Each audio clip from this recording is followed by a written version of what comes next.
Dollar. Dirt and money, no soul. Had to go and get it, ain't no time to kick it. Got a stack of flip for my foes. Dollar. Please tell me you can hear me. Don't turn your back and don't neglect me. Just let me know if you need me. Dollar. Let me watch out for my partners. Keep my money long, get my team strong. Let me run away from my problems. Yo, what's good, original crew, man? We're back. Hey, we got a chillin' scares video today, man. 4 most disturbing moments caught on live TV footage. It's time to go down this. Let me see. Are you ready? Make sure y'all check out the links in the description box. Down below. You already know where to go. If you want to first support, you got to do it. Check out down below. Also, if you enjoyed today's video, Lock it in with a thumbs up. But let's get it, baby. Let's check it out. Let's see what it's about, man. Let's go. On the morning of August 26, 2015, WDBJ reporter 24-year-old Allison Parker and her cameraman 27-year-old Adam Ward visited the Bridgewater Plaza near Smith Mountain Lake in Virginia. Their goal was to do a live interview with the executive director of the local Chamber of Commerce, Vicki Gardner, about an upcoming event at the lake. Things went just as planned initially, with Adam setting up the camera equipment and Allison starting the interview at 6:45 a.m. What none of them knew, however, was that they were about to become the victims of a crazed stalker. Just seconds into the interview, an armed man walked up to the group and opened fire. The live feed cut back to the in-studio reporter, who was just as shocked at what happened as the many viewers watching live. Okay, not sure what happened there. We will, of course, let you know as soon as we find out what those sounds were from. Tragically, by the time first responders arrived, both Allison and Adam had already succumbed to their injuries and passed away. Vicki was badly hurt as well, but she managed to play dead and ultimately survive the encounter despite getting shot in the back. As for the perpetrator, he had already fled the scene by this point. And with no nearby CCTV capturing a clear image of his face or vehicle, investigators were left at a dead end. But then, someone at the WDBJ network analyzed the footage further, which revealed one blurry but still recognizable frame of the person responsible for this tragedy. This was 41-year-old Vester Lee Flanagan, a former WDBJ reporter who went by the professional name of Bryce Williams. He'd actually worked with both Allison and Adam in the past, but was fired from his job after higher-ups received several reports of workplace aggression. However, what seemed like a disgruntled ex-employee lashing out at his former colleagues at first turned out to have a far darker backstory to it. You see, Vester had an extensive history of being difficult to work with, long before he joined WDBJ. He was fired from one of his early reporting jobs from NBC affiliate WTWC in the year 2000 for, quote, odd behavior towards his coworkers. While the exact reason for his termination was never revealed to the public, from what I was able to find, it had something to do with him being aggressive and trying to intimidate others. But instead of admitting fault, he filed a racial discrimination lawsuit against his employer, which eventually ended with an out-of-court settlement. However, that was only the beginning. From there, he found work at multiple other stations, but struggled to build a career at one place, largely due to the many altercations he got into with his colleagues. He had severe anger management issues and would often resort to physically confronting his coworkers over even the smallest disagreements. He had increasing conflicts with people at the station, especially the floor crew, some of the other reporters, some of the photographers in the field, to the point where he was threatening people, had some physical confrontations with a couple of people, and at one point became such a distraction that we finally had to terminate him. He eventually secured a position at WDBJ in March of 2012, and it was the same story once again. It didn't take long for him to fall into the same pattern of anger and bullying there as well. Just months into his employment, the WDBJ management had already received multiple reports of his coworkers feeling threatened or uncomfortable working with him. In fact, his behavior at WDBJ was worse than at any of his previous jobs, leading to his termination in January 2013, less than a year after he started. He even had to be escorted out by police when he refused to accept his termination and threatened his superiors with violence. Vester once again tried to play the racial discrimination card and singled out Allison and Adam for the alleged racist behavior. However, a third-party investigation didn't find any evidence of discrimination, and his case was thrown out. He likely named them because he knew they were among the coworkers who had filed complaints against him.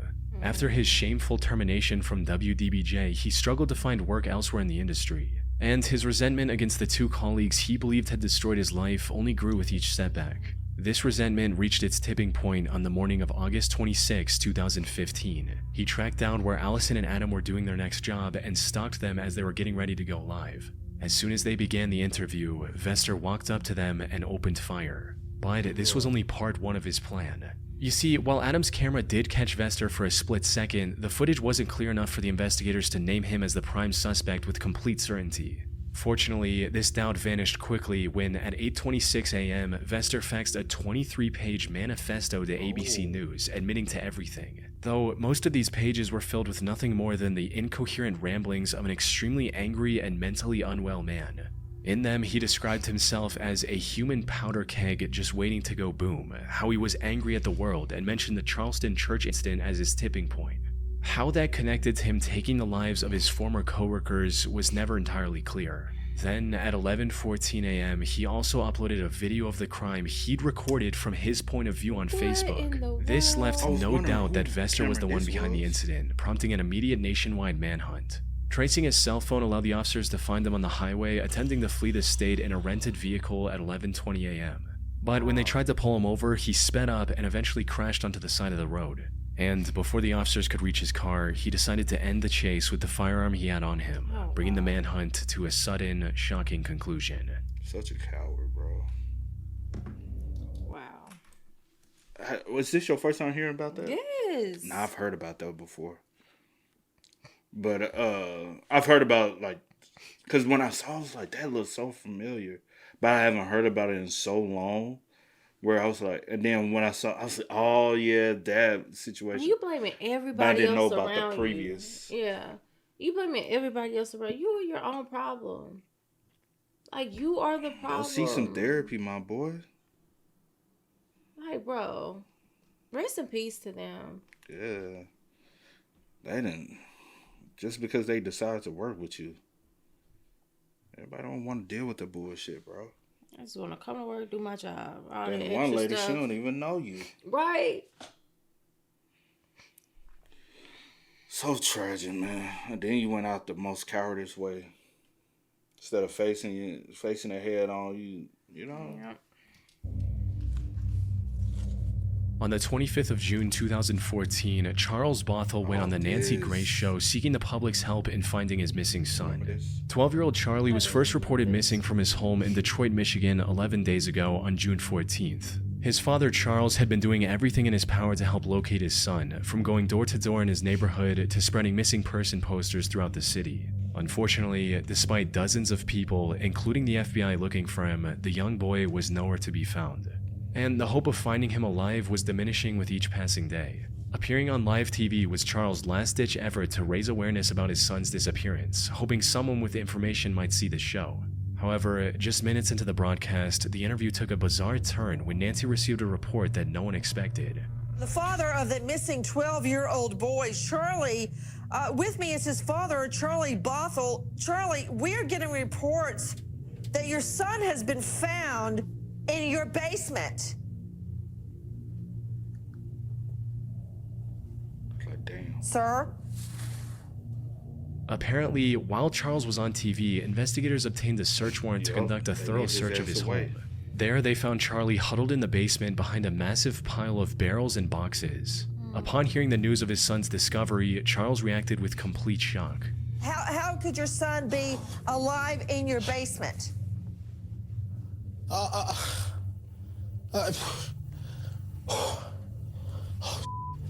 Yeah, shit yourself. Shit yourself. I have no idea. However, something about his reaction felt extremely off. Many argued that a normal father would have ended the interview immediately and rushed to the son he hadn't seen in 11 days. Charles, on the other hand, seemed more concerned with denying the report.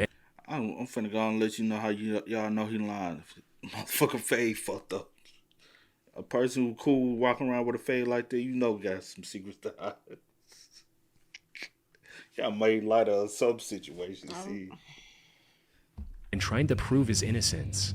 Sir, did you check your basement? I checked my basement, the FBI checked my basement, the Detroit police checked my basement, my wife checked my basement. I've been down there several times. We've all been checking. He even lashed out at other reports for insinuating that he knowingly forced his son to hide in the basement, when in reality his actions were far more cruel than anyone could have expected. The truth came to light as soon as the investigators found Charlie. According to him, his stepmother, Monique Dillard Bothell, was the one who ordered him to hide in the basement. She also told him not to make any sound, no matter what he heard. From there, they spread the rumor that their son had gone missing and began looking for him. But despite their cries for help, they were very uncooperative with the police to ensure that Charlie wouldn't be found. Investigators only sought the search warrant because they suspected Charlie was already dead. As for why the couple would do this, that remains a mystery to this day. Both have continued to claim they knew nothing about Charlie's whereabouts. Though, given what we know, the most likely explanation is that they wanted to exert even more control over his life. You see, when the investigators located Charlie, he had severe cuts and bruises on his body, likely from his parents.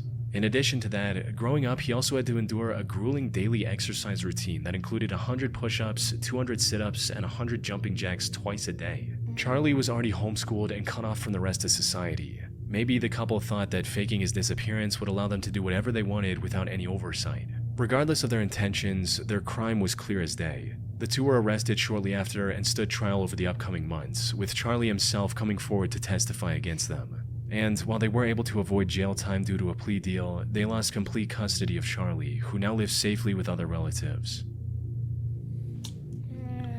Did this happen a while ago? I wonder. 2014. So, over 10 years ago. I wonder what he's doing with himself now. Yeah. He's with him being a grown adult now. You know what I'm saying? I wonder how was he able to bounce back? You know what I'm saying? Was he able to kind of, you know what I'm saying, get on a better path? You know? Yeah. Like, I just got so many like thoughts and just like where is he, like how like he was able to achieve. You know what I'm saying? Like, I don't know. That okay, kind of threw me off. emotionally, mentally. Yeah, like, that kind of threw me off. My bad. Yeah, I feel you. Yeah, just same. I do wonder. Oh, my bad. Was you finished? I'm so sorry. I was not trying to click. Flee with other relatives.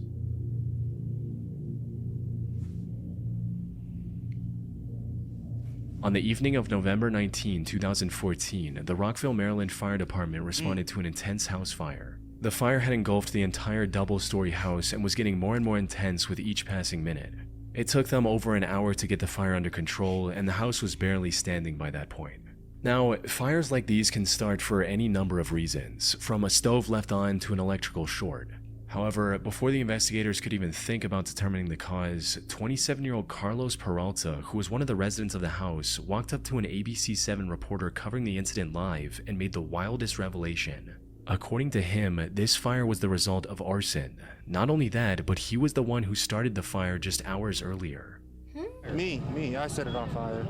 Given the sheer strangeness of this unsolicited confession, the reporter didn't believe him at first. But Carlos was more than happy to provide more details of how he committed the crime. I just poured gasoline on the floor, set it on fire, and went to buy a drink and came back. Minutes later, he walked up to the police officers standing nearby and confessed to them as well. His clothes had the smell of gasoline, and a basic search revealed a lighter in his pocket, providing the officers enough evidence to believe his story and arrest him on the spot.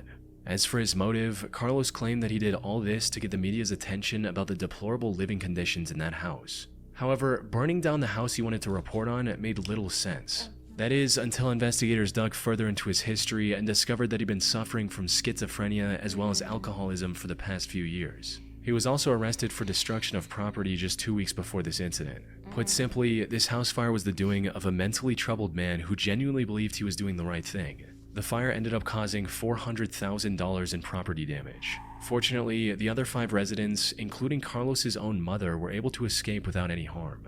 Though what happened to Carlos after his arrest was never made public. But given the severity of his crime, he was likely sentenced to several years in prison. I'm sure you'll be able to pull that up, you know what I'm saying? Because it should be a legal case, you know what I'm saying? Yeah. I'm sure if you had a first and last name, probably the location, and maybe date of birth, you can be able to locate, you know what I'm saying, see what happened to him. That's crazy, though. You said, yeah, I poured gas, lit. It's just, and how he just said it was just so calm and casual. Walked to go get a drink and came back. Like, good thing Everybody no one was able hurt to and leave. everyone was able to get out.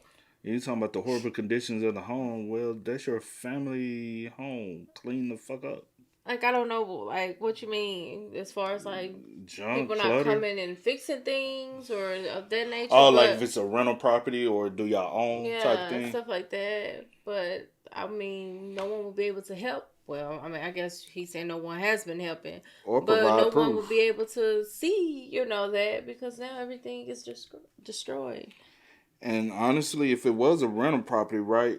Hopefully, the people have rental insurance that would cover it. True. If not, now you done let them in another burden because now they got over $400,000 worth of damage. A lot of people ain't got no rental insurance for that amount. Yeah. You gotta go in and make sure it covers at least that. And it's arson. Yeah. Insurance don't pay out for arson. Because literally somebody in the house started it. Yeah. Now, it'd be different if somebody came and probably gassed it up. That doesn't, but it's somebody who actually lives in a home who set that. That said it. Yeah. On July 27, 2007, news helicopters in Phoenix, Arizona were reporting on a live police chase that was happening in the city. The chase had begun about 22 minutes earlier when the police identified and pulled over a stolen flatbed pickup truck. In an attempt to avoid arrest, the driver, 23-year-old Christopher J. Jones, reversed into the police cruiser and tried to flee the scene. Unfortunately for him, word of the chase got out quickly, and minutes later, 6 different helicopters were tracking his every move. This included 1 police chopper and 5 others from different news stations. However, while everyone's eyes were fixated on the road, a tragedy was about to take place in the sky. We'll see what happens here. He has stopped. This may be the end of this thing. Well, he's taking off, he's out. running. Okay, now it's a foot chase. Okay, now he's jumped into now he's in another vehicle. Okay. All right, they're closing in. Looks like they've. Oh, jeez. We're gonna pull out. We don't know what has just happened right there. It looks like the police have closed in on him. We don't know what exactly has transpired between the police. Seemingly out of nowhere, 2 of the news helicopters' feeds abruptly stopped. They had crashed into each other before tumbling to the ground and exploding on impact. One of the helicopters involved in this crash belonged to an ABC affiliate network, KNXV, piloted by Craig Smith with camera operator Rick Krolak. The other was reporting back to an independent Phoenix station named KTVK with pilot Scott Bowerbank and photographer Jim Cox.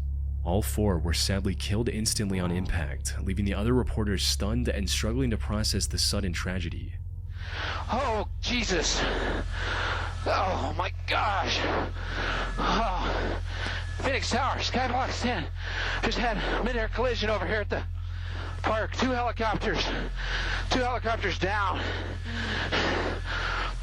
Oh, my God. Fortunately, the helicopter's crash landed in an empty park, avoiding any additional casualties. A later investigation by the National Transportation Safety Board concluded that the accident was the result of both pilots' failure to see and avoid the other helicopter. But that still raises the question of how. How could 2 experienced pilots make such a critical error? Well, the answer to that lies in how many news helicopters operated during that time. But first, an important thing to note is that when so many choppers are in close proximity, traditional air traffic control systems are not very useful. Instead, the pilots are instructed to operate under visual flight rules. In other words, they were responsible for keeping an eye on their surroundings and maintaining safe distance at all times. Now, this shouldn't have been an issue for experienced helicopter pilots like Craig and Scott. The issue, however, was that the 2 were doing a lot more than just flying the choppers. Not only did they have to monitor multiple communication channels with other helicopters, air traffic control, and the network, they were also reporting live on the action below as it unfolded before them. While juggling all these responsibilities, one of the pilots briefly lost awareness of their surroundings for just a few seconds. Tragically, that was long enough for the helicopters to drift too close and collide mid-air. The only silver lining was that the incident led to major reforms in news helicopter safety, including news stations using a shared single helicopter feed and studio ground-based reporting, measures that continue to save lives to this day. Rest in peace. But it's good that they do that now, is so you don't have to have multiple helicopters up there roaming. It is more we all tap into like this one secure. Yeah. But a lot of times, like we always say, a lot of times you don't learn things unless certain things happen. Like, you don't think about certain things until it actually... Tragedy happens. Yeah. It's sad, though, because it's too late. By then, you know? I mean, yeah. It doesn't bring the people that you lost back, but I guess it's put in place to save people in the future. But yeah, it's still sad. But yeah, rest in peace to all 4 men. Yeah, facts, man. But hey, man, y'all spam us up in the comments. Y'all let us know y'all thoughts about it for us in the comment section down below. But until next time, y'all know how it go, man. I do go by the name DJ New Kid. This is Sierra Nicole. We are. Kid and C. We out. No time to kick it, got a stack of flip for my foes. Dollar, dollar, dollar, dollar. Please tell me you can hear me. Don't turn your back and don't neglect me. Just let me know if you need me. Dollar, dollar, dollar, dollar. Let me watch out for my partner.